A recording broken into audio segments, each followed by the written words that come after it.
Bismillahirrahmanirrahim. Assalamualaikum warahmatullahi wabarakatuh. Alhamdulillahi rabbil alamin. Wassalatu wassalamu ala ashrafil anbiya'i wal mursalin wa ala alihi wa ashabihi ajma'in, amma ba'd. Alhamdulillah, kita bersyukur kepada Allah subhanahu wa ta'ala karena pada pagi ini Allah subhanahu wa ta'ala kembali memberikan nikmat yang banyak kepada kita, sehingganya kita masih bisa menghirup udara segar di pagi hari, di hari Rabu seperti ini.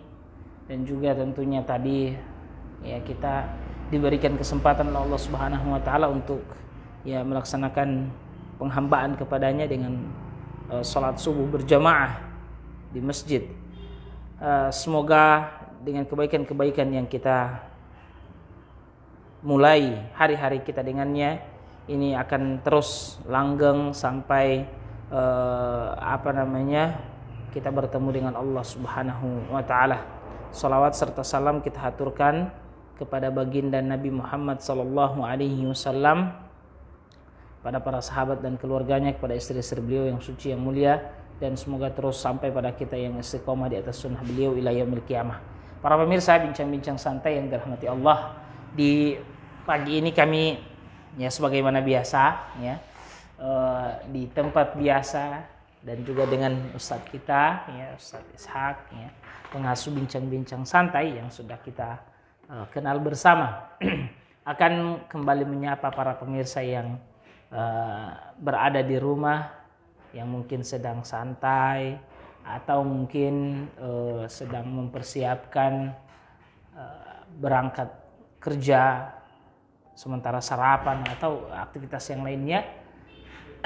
Maka kami ingin menyapa ya para pemirsa dengan nasihat-nasihat, dan tentunya itu pertama kami tujukan untuk diri kami dan kemudian untuk kita para pemirsa sekalian. Pada kesempatan kali ini kita akan sedikit berselancar tentang materi tentang ayah ya.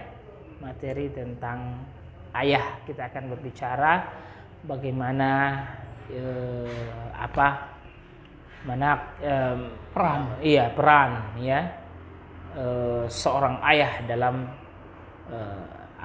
keluarga ya, dalam keluarga khususnya bagi seorang anak, karena memang kita melihat ayah ini kedudukannya bagi seorang anak itu memiliki kedudukan yang sangat besar dan sangat penting tentunya ya untuk masa depan ya anak-anaknya.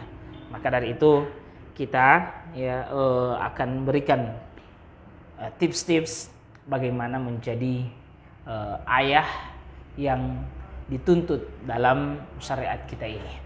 Baik, sebelumnya ya para pemirsa yang dirahmati Allah, kita akan sapa dulu Ustadz kita, Ustadz Ishak. Assalamualaikum Ustadz, bagaimana kabarnya Ustadz? Waalaikumsalam warahmatullahi wabarakatuh. Alhamdulillah, kita bersyukur pada Allah di pagi hari ini kembali kita bersua ya. Iya Ustadz. Lewat bincang-bincang santai ini, dan topik kita kali ini kita bicara tentang sosok ayah. Iya. Ayah yang amanah, ayah yang sukses. Dan perlu kita selalu membicarakan ini, dan ini yang kita sebut dengan majelis ayah. Iya, majelis ayah. Majelis ayah. Ustadz ya, kadang ada orang yang menjadi ayah ini tidak tahu apa visi misinya. Dia menjadi seorang ayah hanya karena mungkin secara kebetulan, betul. Atau juga karena dia sudah menikah. Iya. Kemudian secara otomatis atas hasil dari hubungan suami istri, maka dia diberikan oleh Allah Subhanahu wa taala anugerah berupa anak, dan dia tidak tahu bahwa sosok sebagai seorang ayah adalah merupakan pertanggungjawaban di hadapan Allah Subhanahu wa taala. Dan oleh karena itu betapa pentingnya bagi kita untuk bicara tentang ayah. Karena banyak ayah yang kemampuannya hanya bisa mencetak anak. Kalau hanya sekadar mencetak anak, kucing itu banyak anaknya. Ya. Dan makhluk-makhluk yang lain juga memiliki anak keturunan. Kalau juga hanya karena memberi nafkah, maka ayam itu lebih lebih amanah. Dari induk ayam lebih amanah dari kita dalam hal memberi nafkah. Maka oleh karena itu betapa penting kita bicara tentang anak, tentang ayah sebagai bentuk kepedulian kita terhadap kondisi umat hari ini. Karena banyak penyimpangan-penyimpangan yang terjadi, itu ternyata bukan karena anak dan juga bukan hanya karena lingkungan, tapi kalau ditelusuri kegagalan menjadi seorang ayah. Maka betapa penting bagi kita untuk bicara masalah ini. Dan sebelumnya kita apresiasi dulu orang yang sudah masuk ini, sudah 16 orang ya. Ada Pak Rizal Hamzah, Pak Rahimuddin Husain, ada juga Pak Nofri Rajak, ya. Masya Allah, barakallahu fikum, Jalan Makassar menyimak Ustaz. Iya, masih di Jalan Makassar dan bukan di Makassar ya. Kemudian ada Pak Hendra Bumulo, sedang menonton, ini juga sosok ayah. Iya, Masya Allah. Pak Hendra Bumulo. Ada juga Rahimuddin Husain. Assalamualaikum warahmatullahi wabarakatuh. Waalaikumsalam warahmatullahi wabarakatuh. Hari ini Pak Rahimuddin mendoakan kita. Doa beliau kepada kita semua itu ada 3. Doa keselamatan, doa keberkahan, dan doa rahmat Allah Subhanahu wa taala. Kemudian yang berikut juga ada Pak Nanang Sapali. Masya Allah, Pahuwatu menyimak Ustaz. Ya. Kemudian ada Ito Maksum. Kemudian ada Pak Dr. Salahuddin Ibrahim Pakaya. Ini juga sosok ayah ideal, sosok ayah yang dirindukan oleh anak-anaknya. Beliau Masya Allah Pak Salahuddin, ahlan wa sahlan. Para penonton BBS ya, bincang-bincang santai yang ada di rumah. Kalau kita mencoba menelusuri dalam Al-Quran, bagaimana Al-Quran memberikan perhatian lebih terhadap ayah. Ini terlihat di setiap dialog-dialog dalam Al-Quran. Ada 17 dialog dalam Al-Quran, ya, dalam 9 surat. 14 dialog antara ayah dan anak. Jadi 14 dialog dari 17 surat itu, dan 17 dialog orang tua dengan anak, ada 14 ayah dengan anaknya. Selebihnya dialog dialog antara ibu dengan anak, dan satu lagi dialog antara orang tua tanpa nama dan anaknya. Perbandingan yang sesungguhnya sangat-sangat besar antara dialog ayah dalam Al-Quran dengan dialog ibu. Padahal sesungguhnya kehidupan anak itu lebih banyak bersama ibu. Tapi kenapa potret dalam Al-Quran justru yang digambarkan itu adalah dialog antara ayah dengan anaknya. Karena memang dalam kehidupan rumah tangga, kadang persoalan anak itu diserahkan saja kepada ibunya, kepada istri. Sementara ayah itu dia lebih egois, berbicara, dia mengurus urusan kehidupan, masalah menafkahi. Sementara sentuhan-sentuhan kebapaan ini tidak dapatkan oleh anak. Dan Ustadz bisa dipastikan ketika ada orang yang menjadi banci, itu karena jiwa kebapaan itu tidak tertanam di bapaknya, di anaknya. Sebab unsur yang harus dipenuhi dalam kehidupan anak itu adalah unwusatun wa ubuwah, unsur kewanitaan, kemudian unsur feminimnya dan unsur maskulinnya, dan ubuwah, kebapaan. Kapan unsur kebapaan hilang dalam kehidupan anak, maka sesungguhnya dia akan menjadi pribadi lelaki yang secara biologis laki-laki, tapi secara karakter dia ke perempuan. Ya, mungkin dari dialog yang ada dalam Al-Quran ini menunjukkan Ustadz bahwa ternyata perhatian Al-Quran terhadap ayah itu lebih banyak ketimbang ibu. Karena memang ini dalam realitas kehidupan ternyata kegagalan ayah dalam membangun komunikasi dengan anak itu lebih banyak ketimbang ibunya. Ya. Masya Allah. Para pemirsa, bincang-bincang santai yang dirahmati Allah Subhanahu wa taala. Alhamdulillah, ini kita telah mendapatkan mukaddimah yang sangat menarik dari Ustadz kita. kaitannya dengan peran seorang bapak ya untuk anaknya, dan benar bahwa ini menjadi masalah ya secara kolektif kita semua, di mana kita melihat urusan-urusan anak itu semuanya diserahkan kepada ibunya ya, dan bapaknya sebagaimana tadi yang disentil oleh Ustadz kita bahwa memiliki egoisme untuk keluar dan melakukan aktivitas yang lain dan membiarkan anak-anak itu diurusi oleh ibunya ya. Padahal kita katakan ini kurang ideal ya, kurang ideal karena memang unsur yang ada dalam rumah tangga itu bukan cuma sekedar ibu saja ya, sehingga ibu terus yang kemudian akan memberikan pengajaran dan juga memberikan pembinaan kepada anak dengan karakter yang dia miliki saja, tapi juga harus ada pelibatan seorang bapak. Bahkan Masya Allah tadi sebagaimana dikatakan Ustadz kita ya, 17 ayat berbicara tentang ayat, 14 tentang anak dan orang tuanya, 14 ayat berbicara tentang bapak dan anaknya. Sekali lagi ini tentunya menunjukkan ya, atau sinyal penting dari Allah Subhanahu wa taala bahwasanya seorang bapak seharusnya memiliki peran besar, andil besar ya dalam perkembangan kehidupan anaknya. Dan ini juga yang kita saksikan ya, kalau kita lihat di buku-buku sejarah kaum muslimin, buku-buku para ulama, tidaklah ulama besar kecuali mereka memiliki bapak yang sangat handal dalam pendidikan anaknya ya. Imam yang ulama-ulama yang muasirin, misalkan kita katakan Syekh Nasruddin Al-Albani, beliau memiliki bapak yang juga ulama, dan juga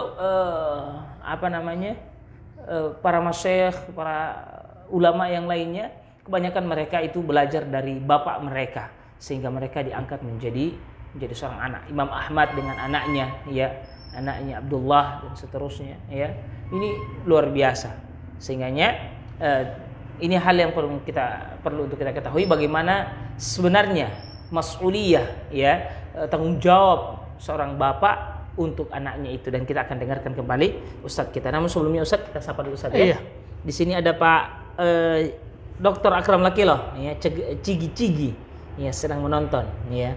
Kemudian ada Imron Muhammad, alhamdulillah dapat menyimak. Ada Pak Taufik N Padanggi ya, Kota Mobagu menyimak Ustaz, Masya Allah. Ahlan wa sahlan kami ucapkan kepada ya para bapak-bapak ya yang sedang menonton bincang-bincang santai pada pagi hari ini. Silakan kalau ada pertanyaan bisa dilayangkan lewat kolom komentar. Insya Allah ya, persoalan tentang ayah itu akan dijawab oleh Ustadz kita. Silakan Ustadz, kita lanjutkan. Iya. Jadi ada juga LG Hotel yang sedang menonton bersama kita. Ada lagi Pak Taufik N Padangi. Iya. Padanggi. Ya, sedang menonton. Beliau berada di Kota Mobagu menyimak Ustadz. Masya Allah. Jazakallah khairan Pak Faruk ya, Abu Faruk. Dan kopinya. Masya Allah. Terima kasih. Kami ucapkan jazakumullah khairan kepada owner Jack Kopi yang memfasilitasi kita. Semoga Allah Subhanahu wa taala senantiasa memberkahi usaha beliau ya.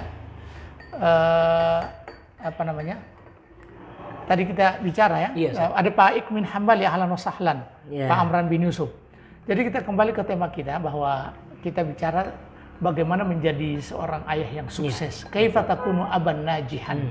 Bagaimana Anda bisa menjadi ayah yang sukses. Dan pada saat kita bicara tentang seperti ini, bukan berarti bahwa kita ini sudah jadi ayah yang sukses. Ini pentingnya bagi kita untuk saling mengingatkan. Saling mengingatkan. Jadi yang pertama, urgensi kita bicara tentang ayah, ternyata Al-Quran berulang kali, sampai 14 kali, memotret kehidupan seorang ayah bersama anaknya, dan dialog itu selalu dibangun. Wa qala Luqmanu libnihi wa huwa ya'idhuhu ya bunayya la tusyrik billah. Dan ingatlah tatkala Luqmanul Hakim, orang yang bijaksana, berkata kepada anaknya, wa huwa ya'idhuhu, saat itu dia sedang membangun jembatan cinta. Jadi ya'idhuhu itu memberikan wejangan, nasihat. Dan dia pada dasarnya sedang membangun jembatan cinta. Bersama anaknya, bersama anaknya. Dan kalau seorang ayah, ada seorang ayah yang justru yang dia tidak mampu untuk membangun jembatan cinta, yang dia bangun adalah tembok besar yang akan memisahkan dia dengan ayah-ayahnya. Kita lihat tadi kenapa orang menjadi menjadi banci, feminim, feminim, unsur feminimnya, karena unsur feminimnya lebih besar. Betul. Karena ada di situ yang mengurus dia dari kecil cuma ibunya. Betul. Begitu masuk TK, guru-guru TK itu cuma ibu-ibu. Kemudian begitu masuk SD paling banyak ibu-ibu. Ibu-ibu kompleks juga yang berhadapan dengan dia. Sementara bapaknya di mana? Kalau bukan keluyuran, kalau bukan bapaknya pergi pagi pulang malam, kemudian tidak mau tahu dengan urusan anak-anaknya. Dan ketika seorang ayah, nanti kita akan lihat penyimpangan-penyimpangan anak itu, ternyata kontribusi dari ayah. Selanjutnya yang akan kita bahas, tokoh-tokoh hebat itu tidak terlepas dari peran ayah. Baik ayah secara biologis, ataupun psikologis, atau ayah ideologis. Betul. Kita lihat memang Rasulullah SAW adalah sosok yang telah ditinggal oleh ayahnya, ayah biologisnya, sedang beliau berumur 6 bulan dalam perut. Tapi ternyata di balik itu, setelah yang menggantikan posisi ayah beliau, ayah ideologisnya atau ayah psikologisnya adalah sosok yang besar. Siapa? Abdul Muttalib, kakeknya. Dan Abdul Muttalib ini adalah pemimpin dan bangsawan serta orang yang dihormati. Sehingga kedewasaan berpikir, haibah ini, kewibawaan itu dia belajar dari kakeknya. Karena memang disebutkan dalam sejarah bahwa kakeknya Abdul Muttalib memiliki permadani yang tidak boleh, orang sangat takut untuk datang ke tempat itu. Dan yang berani untuk datang ke tempat itu adalah Rasulullah SAW. Memang secara ayah biologis beliau ditinggal oleh ayah biologis ketika beliau berada di perut ibunya. Tapi kemudian ternyata ada ayah psikologis dan ayah ideologis. Setelah itu beliau Abdul Muttalib kakeknya meninggal. Maka siapa yang merawatnya? Pamannya. Dan pamannya ini yang melindungi. Pamannya adalah orang yang terhormat, orang yang berani. Tidak ada orang yang berani menyentuh secara fisik Rasulullah SAW selama Abu Thalib masih ada. Walaupun dia dalam keadaan kafir, tapi dia melindungi, memberikan perlindungan kepada kemenakannya. Dan seperti inilah yang dipelajari oleh Rasulullah SAW dari ayah psikologisnya. Sementara Abu Thalib dikisahkan itu para ahli sejarawan, kenyataan kehidupannya, wakana qalilal mali katsiral iyal. Jadi Abu Thalib itu sedikit harta, banyak anak, banyak keluarga, termasuk memberikan penghidupan kepada Muhammad masih kecil. Ternyata beliau tidak kehilangan sosok ayah, meskipun kehilangan sosok ayah biologis, tapi ternyata mereka tidak kehilangan ayah psikologis. Kemudian juga kalau kita lihat siapa lagi tokoh-tokoh besar yang Nabi Ismail alaihissalam, itu dibalik ketokohan Nabi Ismail ternyata ada bapaknya. Nabi Yusuf alaihissalam yang ketika dia curhat, ketika mendapatkan persoalan yang besar, maka dia curhat kepada ayahnya. Baik, masya Allah. Para pemirsa, bincang-bincang santai yang dirahmati Allah, ini kita baru masuk muqaddimah atau kulitnya saja, tapi memang sangat menarik perbincangan tentang ayah ini. Dan tentu setiap kita harus membutuhkan ilmu tentang ayah, agar kita tidak keliru dalam mendidik anak. Kenapa seperti itu? Karena anak ini nanti yang akan menentukan bagaimana kedudukan kita, atau bagaimana keadaan kita setelah kita menua nantinya. Karena nanti anak kita yang akan mengurusi kita. Jika sekiranya kita tidak berusaha untuk mendidik mereka sedari kecil, bersusah payah mendidik mereka sedari kecil, maka itu berarti tanda kita akan siap untuk menerima bagaimana keburukan mereka nanti, tatkala mereka sudah dewasa, sudah beranjak dewasa. Makanya para pemirsa yang dirahmati Allah Subhanahu wa taala, perbincangan tentang ayat ini penting. Kita harapkan untuk para pemirsa bisa men-share sebanyak-banyaknya kepada teman-teman, kepada kawan, agar bisa lebih banyak lagi yang bisa mendapatkan manfaat dari tayangan kita ini. Di sini ada Pak Amrun bin Yusuf ya. Assalamualaikum, alhamdulillah sorong Papua Barat menyimak. Barakallahu fikum.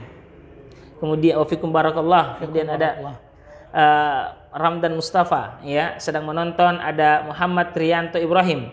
Masya Allah, semakin bercahaya saja Ustadz dua ini ya. Apalagi anak Ustadz favorit Ustadz Ishak Bakari. Masya Allah. Ini favorit dalam hal apa ini Pak Muhammad Trianto Ibrahim? Iya. Kemudian ada Pak Iskandar Kadir. Saya tahu poli nih 47 Pak Ibrahim, Muhammad Trianto Ibrahim. Atau karena postingan Ustadz yang semalam. Baik, ada Pak Iskandar Kadir. Bismillah, Amurang menyimak. Ahlan wa sahlan ya kepada para pemirsa sekalian. Pak Iskandar Kadir, kalau di Amurang ada teman saya itu satu kampung, Pak Uyun Husain. Beliau termasuk bagian dari ta'mirul masjid di salah satu masjid di Amurang. Salam kepada beliau kalau ketemu dan kalau kenal. Iya, jadi Ustaz, tadi kita sampai di mana pembahasan kita? Tokoh-tokoh besar semuanya berasal. Tidak terlepas dari peran ayah. Betul. Baik ayah secara biologis, psikologis atau ideologis. Betul. Kita lihat memang ulama-ulama besar ini ternyata beliau dibesarkan oleh seorang janda. Imam Syafi'i rahimahullah taala. Ternyata beliau itu ditinggal mati oleh ayahnya. Betul. Beliau masih kecil. Tapi tetap tidak terlepas dari peran ayah, baik ayah biologis atau ayah psikologis. Apa yang dilakukan oleh ibunya? Ibunya membawa Imam Asy-Syafi'i ini, kalau kita baca sejarah beliau, Muhammad bin Idris Asy-Syafi'i membawa Imam Asy-Syafi'i ke kutab ini kepada ustadz-ustadz, mulai belajar mengaji, tahfidzul Quran, dan mereka menggantikan posisi ayah biologisnya. Begitu juga Nabi Yusuf alaihissalam pada saat dijual. Betul. Maka ternyata dia mendapatkan sosok ayah pengganti ayahnya. Betul. Walaupun dalam sementara waktu. Kan akrimi maswahu. Jadi perbaiki urusannya. Jadi kenapa? Asa ayat au natakhidahu walada. Asa ayyan fa'ana au natakhidahu walada. Boleh jadi ini akan bermanfaat bagi kita atau kita jadikan sebagai anak. Jadi memang tokoh-tokoh besar itu tidak terlepas dari peran ayah dalam kehidupan mereka. Dan penyimpangan-penyimpangan yang terjadi pada diri anak sesungguhnya juga tidak terlepas dari peran ayah itu sendiri. Ini pada poin selanjutnya kita akan bahas. Bagaimana kaitannya penyimpangan yang terjadi pada anak kaitannya dengan ayah. Dan Rasulullah SAW sudah menyebutkan bahwa kullu mauludin yuladu 'alal fitrah. Setiap yang terlahir itu memang dia dengan fitrahnya. Fa abawahu yuhawidani au yumajisani au yunasirani. Kedua orang tuanya lah yang menjadikan dia Majusi, Nasrani atau Yahudi. Kenapa penyebutan fa abawahu? Karena orang tua dalam bahasa Arab itu bisa walidain, walidan, dan bisa abawain. Kalau kita lihat penyebutan, kalau seandainya yang disebut abawain, maka stressingnya ini kepada ayah. Adapun penyebutannya adalah walidain, maka stressingnya ke ibu karena ibu yang melahirkan. Dan seperti itu, pada saat kita diperintahkan untuk berbuat baik, wabil walidaini ihsana. Ketika dalam masalah pembagian harta yang didapat oleh bapak lebih banyak dari ibu, maka wali kulli abawaini min humas sudus. Abawaini min humas sudus. Jadi peran-peran yang lebih penting yang dominan di situ, maka di situ. Kalau peran itu dominannya peran ayah, maka penyebutannya adalah abawain. Begitu juga. Nah, di dalam hadits ini fa abawahu. Yang yuhawidani au yunasirani au yumajisani. Ayah, kedua orang tuanya yang dominan adalah bapaknya.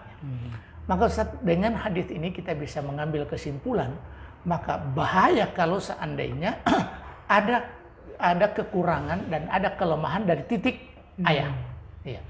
Kita lihat penyimpangan yang pertama, kesalahan ayah itu penyimpangan seorang anak disebabkan karena kesalahan dan kekurangan serta kelalaian seorang ayah. Dari awal ayah salah dalam memilih ibu untuk anak-anaknya. Nah, ini kesalahan pertama yang akan menjadi penyebab kefatalan dalam kehidupan anak-anaknya. Makanya Imam Syafi'i menyebutkan bahwa al-ummu madrasatul ula. Madrasatun. Idza a'adatta syu'aban thayyibal a'raq. Ibu itu adalah madrasah. Masya Allah. Apabila engkau mempersiapkan madrasah ini, maka sama halnya engkau sedang mempersiapkan generasi yang baik. Karena dari madrasah ini ada digambar. Ini menunjukkan bahwa peran ayah sangat penting. Nah, kalau seandainya ayah tidak selektif dalam memilih ibu untuk anak-anaknya, maka secara otomatis dia sedang membuat pabrik pencetak anak-anak yang tidak baik dari ibu. Karena yang paling dekat itu adalah ibunya. Betul. Ya. Nanti akan kita sebutkan contoh-contoh yang lain penyimpangan-penyimpangan yang terjadi pada diri anak disebabkan karena bapaknya. Betul. Masya Allah, ini menarik sekali para pemirsa yang dirahmati Allah. Nampaknya juga pemirsa menikmati pembahasannya. Kita bersama 30 orang saat ini dan masih terus komitmen ya, konsisten ya. Masya Allah. Nantikan terus ya, ikuti terus pembahasan kita. Dan kalau andaikan tidak mau selesai juga pembahasannya, nanti insya Allah sebagaimana biasanya kita ada part-part berikutnya ya. Pembahasan kita selalu berpart insya Allah ya. Semoga Allah Subhanahu Wa Taala berikan taufik kepada kita untuk bisa membahas setiap persoalan. Masya Allah, di sini ada Pak Roli Husain, hadir Ustadz. Masya Allah, ini parfum wangi. Betul. Jadi beliau ini yang memiliki andil untuk mengharumkan Gorontalo dan sekitarnya. Karena beliau penjual minyak wangi, bibit parfum yang luar biasa. Betul. Namanya Toko Muslim Wangi di Telaga. Betul. Di belakang Telaga Mart dulu. Belakang Telaga Mart juga ada di Bengsol satu. Di Bengsol, Masya Allah. Masya Allah. Kemudian memang harus kita berteman dengan penjual parfum. Betul, sebagaimana kata Rasulullah. Kata Rasulullah, mathalul jalisis salih. Perumpamaan, Masya Allah. Perumpamaan teman yang baik itu ibarat berteman dengan penjual parfum. Parfum. Kalau dia tidak berikan, minimal kita sudah mendapatkan aromanya. Betul. Masya Allah. Jadi apalagi menjelang Ramadan seperti ini, Ustaz, ini penting untuk harum-haruman, pergi ke masjid. Betul. Maka pakai parfum dan bisa berhubungan dengan Pak Ruli. Beliau punya bibit parfum per kilo botol banyak sekali, ratusan botol saya lihat itu. Masya Allah. Tinggal aku atur dari Ustaz. Pak Ruli. Baik.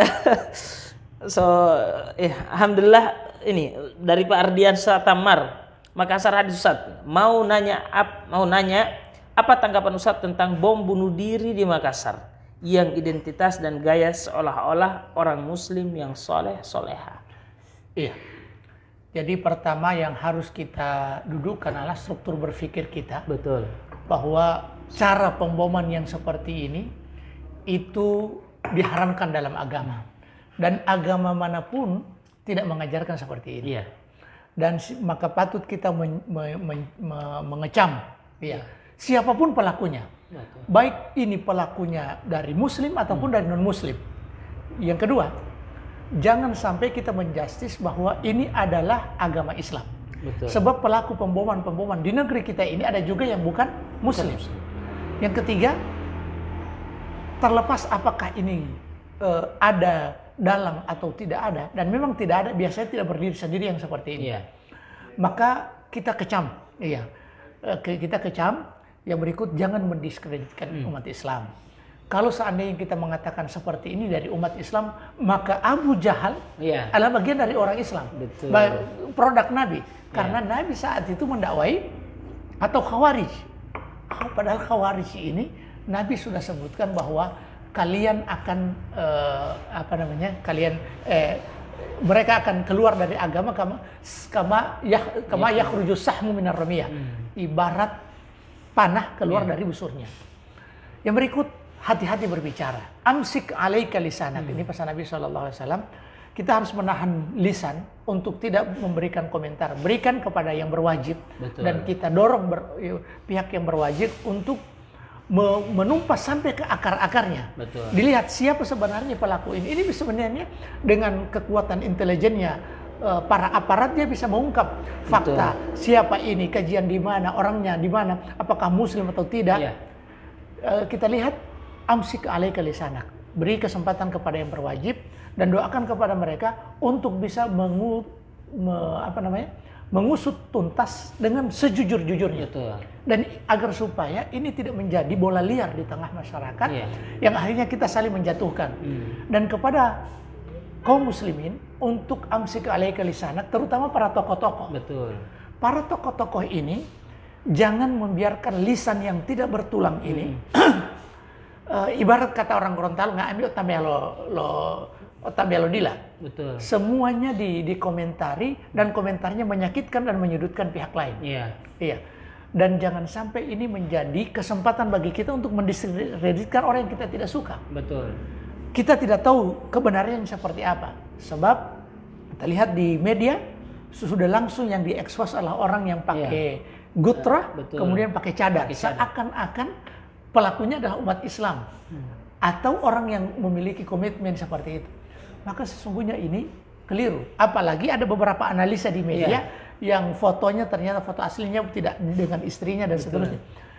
Ini menunjukkan bahwa di tengah fitnah seperti ini, yang pertama yang harus kita lakukan adalah amsik alaika lisan. Tahanlah lisan kita, beri kesempatan kepada pihak yang berwajib untuk mengusut tuntas. Kalau mereka memang benar-benar mengamankan negeri ini, insya Allah mereka akan temukan itu. Betul. Ini dengan kemampuan aparat kita tidak bisa diragukan untuk bisa mengusut tuntas. Iya. Wallahu ta'ala alam. Masya Allah. Baik Pak Ardian Satamar ya, seperti itu jawaban dari Ustadz kita, dan poin penting adalah kita menjaga lisan kita saja, jangan sampai kita terlalu sering men-share. Lisan dan tangan kita ini juga perlu dijaga ya. Tangan kita biasa juga langsung men-share hal-hal yang padahal itu belum terbukti kebenarannya. Baik, ada Pak Iskandar Kadir. Alhamdulillah kenal Ustadz Uyun Husain, temanku juga. Masya Allah. Iya, sampaikan salamnya Ustadz Ishak ke beliau. Sudah lama tidak pernah ketemu dengan Pak Uyun Husain. Oh, Masya Allah. Iya. Kemudian ada Pak Epin Tuki. Masya Allah. Alhamdulillah. Bismillah. Alhamdulillah. Bisa nonton dari Manado. Masya Allah. Dalam rangka apa ini Pak? Iya. Pak Epin, setahu saya baru kemarin. Iya, kemarin kayaknya jalan beliau Ustaz. Oh iya, kemarin ketemu dengan saya, Masya Allah. Baik. Kemudian, ini ada pertanyaan tentang anak Ustaz. Sebelumnya Abu Konita. Oh, ada Abu Konita. Tidak muncul sama saya. Kemudian juga ada Pak Otnam Isa Sug atau Manto Gusasi. Ini Masya Allah, ini pemain tenis meja. Provinsi Gorontalo, lawan tangguh. Beliau bersama anaknya. Ahlan wa sahlan senior. Iya. Baik, kemudian ada Pak Imran Muhammad. Ustadz, ada seorang ayah yang taat dalam agama dan banyak di rumah dan ingin mendidik anak menjadi taat dalam agama, tapi anak ini tidak mau mendengar apa yang diperintahkan kepada ibunya, apa yang diperintahkan ayah, tapi anak ini lebih taat kepada ibunya, tapi ibunya ini lebih banyak di luar rumah. Pertanyaan saya, apa yang salah dengan keadaan ini? Iya, jadi memang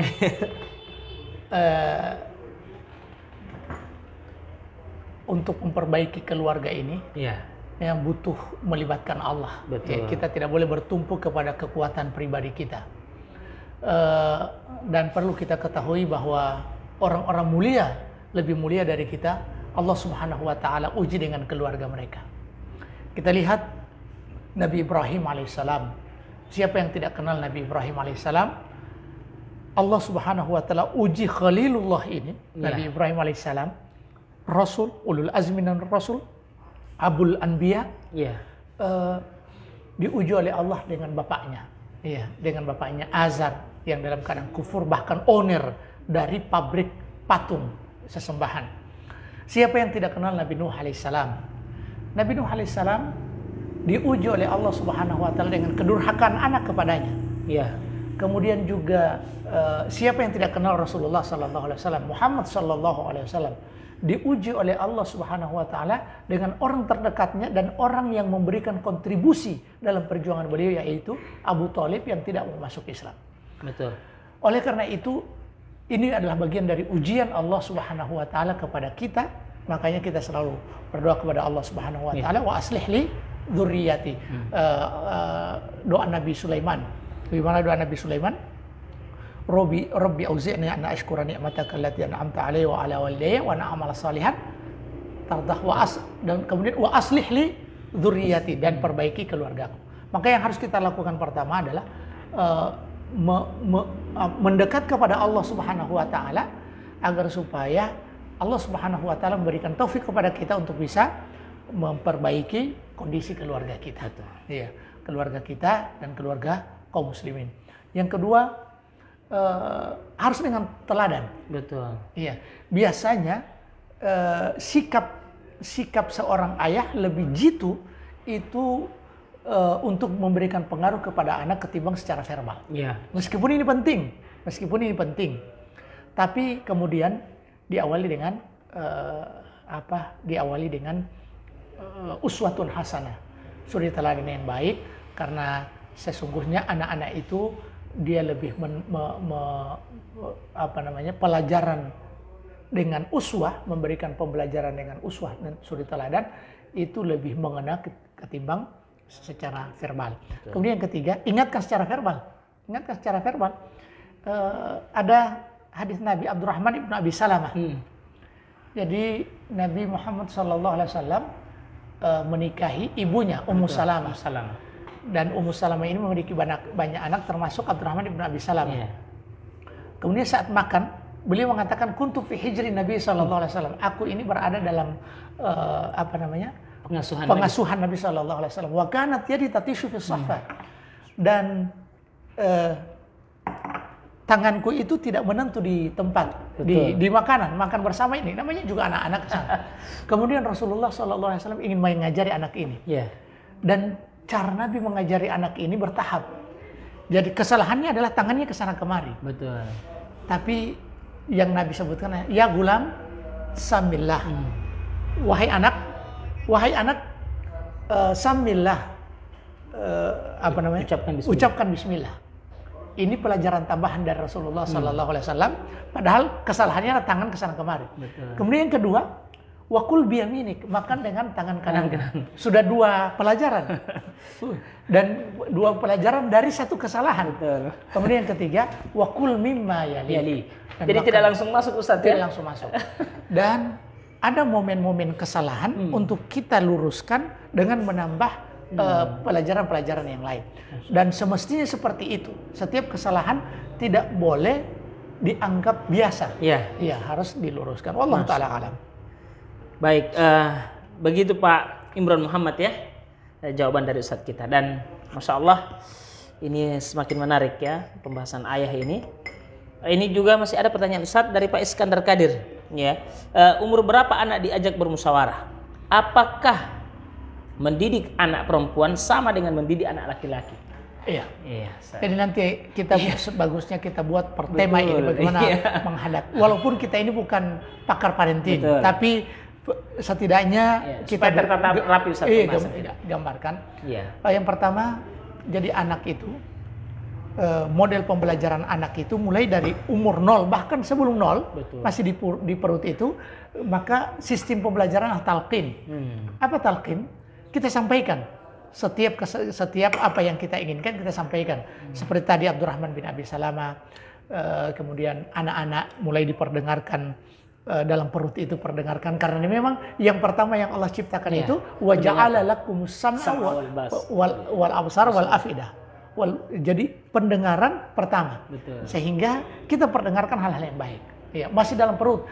Jangan yang diperdengarkan kepada bayi yang ada dalam perut itu musik-musik. Akhirnya begitu dia nongol di dunia, yang dia dengar masih di perut itu dia cari.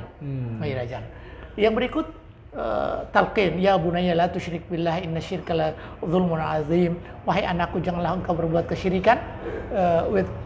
Ini metode pembelajaran dengan memakai jangan. Betul. Karena biasa ada orang yang mengatakan bahwa mengajar anak itu jangan. Justru dalam Al-Quran paling banyak jangan. Betul. Jangan kau lakukan ini, jangan berbuat kesyirikan. Nanti juga akan kita bahas tentang Luqman, surat Luqman ya, pembahasan. Selanjutnya anak itu diajak diskusi.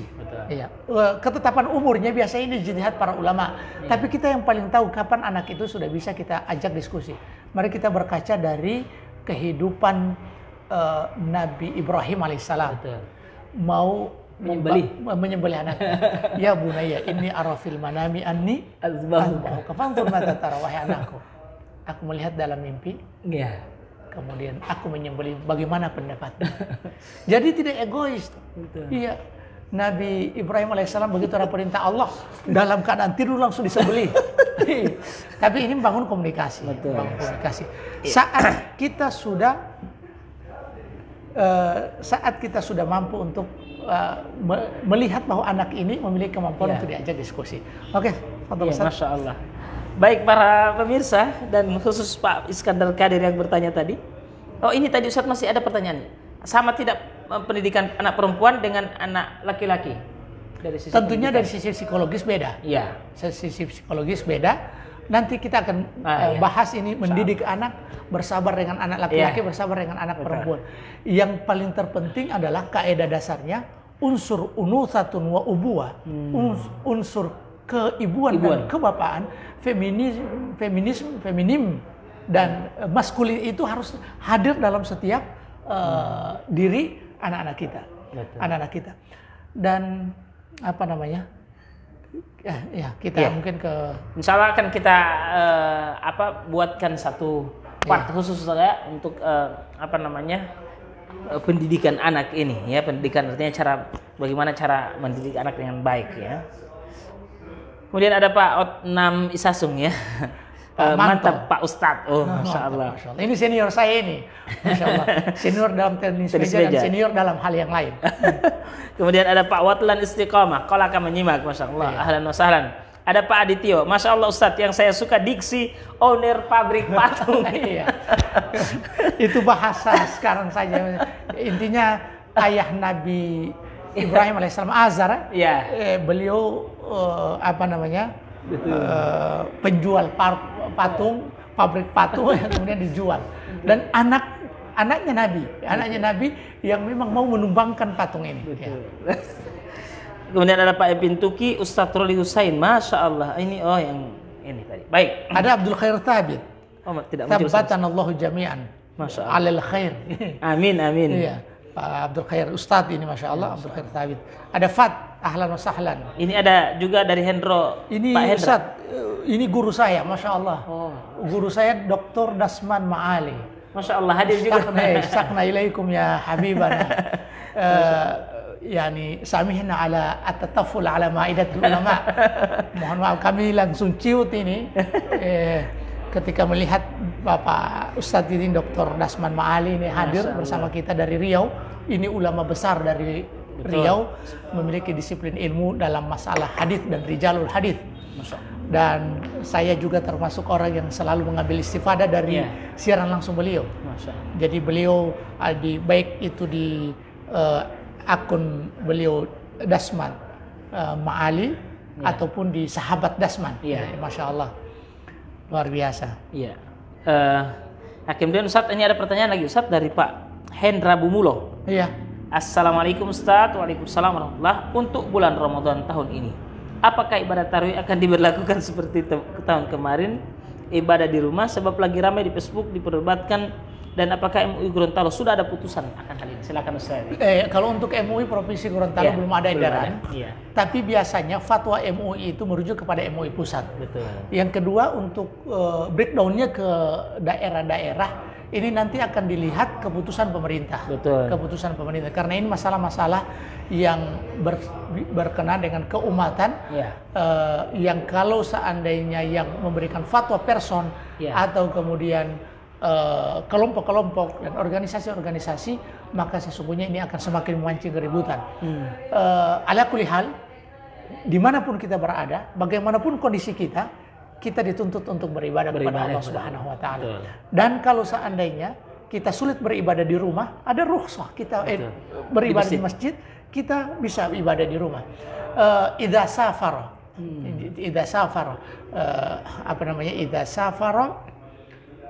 idza marida aw safara, kutiba lahu ma ya'maluhu sahihan muqiman. Jadi kalau ada orang yang melakukan safar atau kemudian dia sakit, maka dia akan mendapatkan pahala sebagaimana pahala yang dia lakukan dalam keadaan sehat atau dalam keadaan mukim. Dalam keadaan mukim. Insya Allah kita tunggu Pak Hendra Bumulo. Semoga Allah Subhanahu Wa Taala menjadikan Ramadan kali ini Ramadan terbaik dalam kehidupan kita. Ramadan is the best. Ramadan is the best. Baik. Di sini juga ada pertanyaan dari Pak Akram Lakilo. Pak Akram Lakilo ini sama saya belum ada. Ada Pak Rahmat Kuka, ada Ibu Asma Doholio ini, sepupu ini, Pak Rahmat Asma Doholio ini, cucu bersaudara ya. Ahlan wa sahlan. Ya. Kemudian ada dari Pak Cigi-Cigi ini ada bagaimana mengingatkan orang tua yang masih melakukan kesyirikan, Ustaz. Mereka terikat dengan adat nenek moyang. Iya. Di surat Luqman itu, Allah Subhanahu wa taala sudah sebutkan dengan gamblang dan jelas ya. Dan memang Allah tahu akan ada kondisi-kondisi seperti ini. Betul. Gimana ayatnya? Wa in jahadaka ala an tusyrika bi ma laysa laka bihi ilmun fala tuti'huma. Jika mereka memaksamu untuk melakukan sesuatu kesyirikan yang di situ kamu tidak punya ilmu. Betul. Artinya sesuatu yang tanpa ilmu yaitu kesyirikan, fala tuti'huma. Jangan kalian atau jangan kamu mengikutinya. Tapi dengan catatan wasahibuhuma fid dunya ma'rufa. Tetapi tetap berinteraksi dengan mereka para orang tua itu dengan interaksi dan ta'amul dengan wasahibuhuma, pergaulilah mereka dengan cara yang ma'ruf, dengan cara yang baik. Tidak akan gugur kewajiban berbuat baik seorang anak kepada orang tuanya dengan kesalahan yang dilakukan oleh orang tua, kecuali kalau orang tua itu merintahkan kepada kemaksiatan, maka wajib untuk tidak ditaati, tapi tetap dikawal dengan wasahibuhuma fid dunya ma'rufa. Baik, begitu Pak Dr. Akram Lakilo ya. Jadi kita persembahkan dakwah terbaik kita untuk orang tua kita. Amin. Ya. Kita persembahkan dakwah terbaik. Ada Pak Haryati, Ibu Haryati Abbas. Ada Andaru Subit, Masya Allah. Dan 30 penonton bersama kita. Nampaknya sangat senang ini karena mungkin kebanyakannya orang tua ya ingin mencari tahu bagaimana cara mendidik anak yang terbaik, dan kita semua tentunya berharap anak-anak yang keluar dari sulbi kita, dari pernikahan kita itu adalah anak-anak yang terbaik, anak-anak yang bisa menjadi kebanggaan kita di dunia dan tentunya nanti di akhirat. Ini Masya Allah 35 penonton. Iya, ini saat kita kembali ke penyimpangan yang terjadi pada anak. Betul, itu disebabkan karena kontribusi ayah. Kontribusi. Ada sebuah penelitian tentang para pengedar narkoba ini. Ternyata para pengedar narkoba itu mencoba untuk mentraining. Jadi ada sebagaimana dalam dakwah ada yang disebut dengan Dauratul Mudarribin. Dauratul Mudarribin, training of trainer. Jadi mereka mentraining bagaimana mencari mangsa untuk menjadi penjual narkoba. Jadi mereka pergi di mal-mal dan melihat kondisi seorang anak yang lagi murung, lalu kemudian datang anak ini dan menyentuh, seorang menyentuh bahu anak muda ini. Dan sentuhan-sentuhan seperti ini yang tidak dia dapatkan dalam kehidupan keluarganya, dari ayahnya. Sehingga dia merasa terlindungi. Betul. Dan itulah sentuhan-sentuhan yang seperti ini penting. Dan Nabi SAW selalu menyentuh anak-anak. Betul. Selalu mencium anak-anak. Betul. Ada seorang sahabat yang mengatakan, wahai Rasulullah, aku memiliki anak 10, tidak ada yang kucium. Rasulullah mengatakan siapa yang tidak merahmati tidak dirahmati, siapa yang tidak mencintai tidak dicintai. Kadang kita ini laki-laki memperlihatkan kelaki-lakian kita dengan tidak melakukan hal-hal yang seperti ini. Mau mencium anak, menyentuh. Kita mau yang keras-keras, kita yang bertarung dengan hidup, bertarung dengan pekerjaan. Bukan. Justru kelaki-lakian kita terlihat ketika kita mampu memberikan sentuhan-sentuhan kepada anak-anak kita, baik laki-laki atau perempuan. Nah, si penjual narkoba tadi dia jadi handal dalam menjual narkoba hanya karena mendapatkan sentuhan orang yang sudah dididik untuk merekrut penjual-penjual narkoba. Ditanya masalahnya bagaimana, katanya broken home, orang tuanya bermasalah. Akhirnya jiwa kebapaan ini ditanamkan, yang pada akhirnya justru diarahkan kepada hal-hal yang tidak baik. Begitu juga Ustaz. Seorang anak perempuan yang cepat tergoda dengan laki-laki lain, sudah bisa dipastikan anak itu tidak mendapatkan bahu ayahnya menjadi tempat bersandar.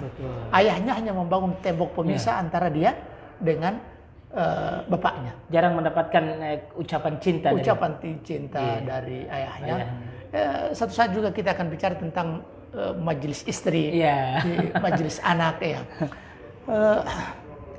Baik, pemirsa yang dirahmati Allah Subhanahu wa taala. Jadi kita masuk pada penyimpangan-penyimpangan, dan ini luar biasa. Tentu sedih kita rasanya ketika melihat ada anak-anak yang tidak mendapatkan ya asupan kasih sayang dari seorang bapak. Benar tadi apa yang dikatakan oleh Ustadz kita. Kadang kita ini sebagai seorang laki-laki, ya kalau orang Gorontalo bilang hempo bileh jago, ya hempo jago-jago. Hempo jago-jago. Kita mau jaga ifah kita, mau jaga ego kita, dengan anak-anak kita biarkan, ya bahkan kadang kita mendidik mereka dengan terlalu keras dan seterusnya. Nah, ini perlu untuk kita proporsikan dengan baik bagaimana cara mendidik anak, karena kalau tidak nanti kesalahan yang fatal itu akan nampak dari anak-anak itu. Dan betul bahwa anak-anak ini memang sedari kecil kita harus berikan sentuhan-sentuhan kasih sayang. Kalau kita berkaca dari para ulama, bahkan dari Nabi SAW, tadi Ustaz kita sudah mengatakan Nabi SAW sering menyentuh anak-anak, ya, sering mengusap-usap bahu mereka dan seterusnya. Ya, jangan cuma ibunya yang disentuh terus ya. Betul ya, jangan cuma ibunya. Biasa Nabi SAW menyentuh, ya, akhadha biman kibaihi, biasa dikatakan, ya, akhadha biman kibaihi, mengambil pundaknya, ya, merangkul pundaknya. Ini sentuhan Nabi SAW, dan ini sangat bermanfaat, Ustaz, ya. Transfer itu sebenarnya transfer masyair. Betul. Transfer perasaan. Iya. Dia sedang mengaktifkan Bluetooth untuk mentransfer ruhiyah yang ada. Akhadha biman kibaihi, kemudian menciumnya, kemudian berinteraksi dengan anak. Ada satu cerita yang menarik, saudara dari Anas bin Malik. Saat dia main-main dengan burung, kemudian burungnya mati. Maka Rasulullah datang dan mengatakan, ya Aba Nughair, ya Aba Umair, ma fa'alan Nughair. Wahai Abu Umair. Dari hadis ini kita bisa mengambil kesimpulan bahwa memberikan kunyah itu tidak harus kepada orang yang sudah menikah. Betul. Anak kecil pun mendapatkan kunyah, dan itu hiburan dari Rasulullah SAW. Anak yang lagi gundah gulana, yang lagi sedih, burung yang dijadikan sebagai permainan itu mati. Jadi kemudian Rasulullah memanggil dia sebagai Abu Umair. Yang berikut main burung seperti itu tidak jadi masalah. Tidak masalah karena Nabi tidak melarang dia. Betul. Kemudian yang berikut, ma fa'alan Nughair, apa yang terjadi pada Nughair, burung. Kira-kira seperti apa psikologi anak yang lagi menangis, tiba-tiba ada datang seorang ayah, ayah psikologis, ya. Dan itu Nabi, datang menghibur dengan bahasa-bahasa yang membanggakan. Ini transfer masyair. Jadi, ya Aba Nughair, wahai Abu Nughair. Kita saja disebut Abu Faruk, Abu Muhammad. Kita merasa ada spirit tersendiri, ada kebahagiaan tersendiri. Apalagi kalau yang disebutin anak. Dan ini juga menunjukkan bahwa pakai abu atau ummu itu bukan teroris. Ini kantara dia pakai teroris, abu-abu ini Wahabi. Tidak, dari sekecil Rasulullah SAW memberikan kunyah kepada anak kecil. Dan Imam Syafi'i rahimahullah ta'ala tidak tidur semalaman untuk istikhraj fawaid ini, hadis ini. Yang jadi syahidnya di sini bahwa seorang ayah, baik ayah biologis, psikologis, ideologis, harus mampu memberikan sentuhan-sentuhan, mentransfer perasaan dan hati itu kepada yang lain, kepada anak-anaknya. Masya Allah. Baik, para pemirsa yang dirahmati Allah, ini ada lagi pertanyaan dari Pak Adelberto Nasir. Afwan Ustadz, salah satu amal jariah adalah anak soleh yang mendoakan orang tuanya. Nah, apakah pahala jariah dari amalan ini bisa sampai kepada orang tua yang waktu masih di dunia tidak pernah melaksanakan sholat ataupun puasa Ramadan? Silakan Ustadz.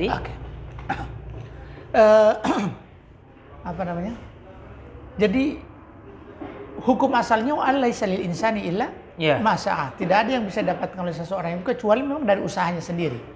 Dan anak itu bagian dari usahanya. Betul. Kalau dia didik benar-benar, anak ini didik dengan baik, kemudian bersedekah, menjadi seorang ulama, apalagi mendoakan dia, maka ini transfer pahala ini bisa langsung, dan ini sesuai dengan nas. Kemudian yang berikut, tapi kalau dia melakukan dosa-dosa, yang dosa-dosa itu parah, tentunya ini tidak akan bermanfaat. Tidak bermanfaat, apalagi kalau dia meninggalkan sholat. Yes. Doa yang meninggalkan sholat itu yang akan diadab oleh Allah Subhanahu wa taala. Dengan rincian para ulama, apakah meninggalkan sholat itu kafir atau tidak? Di rinciannya ketika kalau ada orang yang meninggalkan sholat karena pembangkangan terhadap sholat itu dan dia meyakini bahwa sholat itu tidak wajib, ini sepakat para ulama mengkafirkan. Adapun kalau takasulan wa tahawunan, karena malas saja tapi masih meyakini bahwa sholat itu wajib, maka kalau yang pertama tidak ada manfaatnya. Tidak ada manfaatnya. Kalau masih ada keyakinan sholat itu wajib, tapi karena takasulan, di sini berbeda pendapat para ulama. Allah Ta'ala alam. Masya Allah. Baik, para pemirsa yang rahmatullah, ini ada Pak Onal Jaini. Ada Pak Eza Panigorogia Lorosi. Masya Allah. Masya Allah, ini juga Ustadz muda. Ustadz muda kita yang sangat energik ya. Masya Allah. Masya Allah. Ada Pak Onal Jaini. Ustadz, ketika kita berpuasa, apakah boleh kita memakai headset di siang hari? Headset, maksudnya headset telinga ya? Headset telinga? Iya. Untuk mendengarkan. Yang dilihat untuk mendengarkan apa? Iya. Kalau mendengarkan musik-musik atau melihat video-video, konten-konten yang buruk, maksiat, kemudian pakai headset, dalam puasa ataupun tidak, ini haram. Betul, terlarang. Terlarang, apalagi pada saat berpuasa. Tapi kalau pakai headset, apa memang ini pertanyaan headset ya? Kalau itu yang ditanyakan, kalau headset, kalau dia mendengar pengajian, mendengarkan ceramah supaya lebih fokus, maka ini lebih baik. Oh, mungkin yang dimaksud memasukkan ke lubang. Ke lubang. Itu tidak membatalkan puasa sebab tidak masuk ke dalam jauf. Betul. Jauf sampai di rongga. Yang ketika yang dimasukkan itu sampai di perut. Betul. Maka ini bisa membatalkan puasa. Jadi begitu Pak Onal ya, Pak Onal Jaini. Kalau cuma pakai headset insya Allah tidak ya, tidak. Tapi kalau misalkan kita ambil air kemudian masukkan ke telinga dan itu bisa sampai ke perut kita, nah ini yang terlarang ya, tidak bisa. Baik Ustaz, Masya Allah, ini sudah 56 tidak terasa ini. Kita cukupkan sampai di sini dan kita sapa dulu. Ini ada Pak Ramdan Nuryansyah Haras. Sekarang ini sudah di Kabupaten Gorontalo ya. Masya Allah. Ada Femi Mangimang. Masya Allah. Mangimang, Ibu Femi ini dari mana? Atau Bapak Femi ya. Ada Haider Pakaya, ahlan wa sahlan Pak Haider. Ada Febriani Arsyad, ahlan wa sahlan wa marhaban bikum jami'an, dan kepada penonton 30 orang yang bersama kita. Insya Allah nantikan bincang-bincang santai kita. Kita akan kita akan lanjutkan tema tentang ayah ini. Kita buat ada majelis ayah dan ada bicara tentang majelis ibu dan majelis anak. Kemudian insya Allah nantikan juga tayangan kami di bulan Ramadan. Tapi waktu belum kita tentukan baru kapan. Insya Allah kita isi semua ini dari dengan konten-konten yang bermanfaat. Dan kepada Pak Hamzah bin Liaceng, ahlan wa sahlan. Ada Iin Mahmudin juga dari Marwali menyimak, ahlan wa sahlan wa marhaban bikum. Dan kepada Ustadz Abdullah Qamar, Abdullah Daud, kami ucapkan jazakumullah khairul jaza atas kesetiaannya menemani ini.